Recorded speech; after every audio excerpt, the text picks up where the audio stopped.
السلام عليكم ورحمة الله وبركاته. قبل البداية شكرا لكم جميعا، لا تنسى الاشتراك في القناة وعمل لايك للفيديو وتعليق قد يحفزنا على الأداء كثيرا.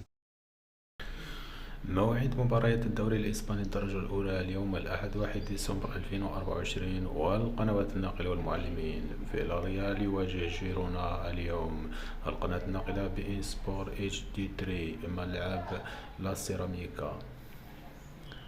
أما بالنسبة لمعلق المباراة سمير اليعقوبي.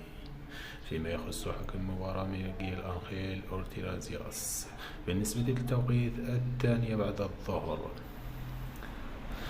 وفي مواجهة أخرى رايو فاليكانو يواجه أتلتيك بيلباو. القناة الناقلة بإن سبور اتش دي 3 ملعب تيريزا ريفيرو. فيما يتعلق بمعلق المباراة محمد مبروكي. أما بالنسبة للتوقيت 1:30 مساء. وفي مقابلة أخرى ريال سوسيداد يواجه ريال بيتيس. بالنسبة للقناة الناقلة بإن سبور اتش دي 3، بالنسبة فيما يتعلق بالملعب ملعب أنويتا. معلق المباراة محمد بركات. فيما يتعلق بالتوقيت 9 مساء. وفي مواجهة أخرى بين ريال مدريد وخطافي، نفس القناة الناقلة بإن سبور اتش دي 3. فيما يتعلق بالملعب سانتياغو برنابيو.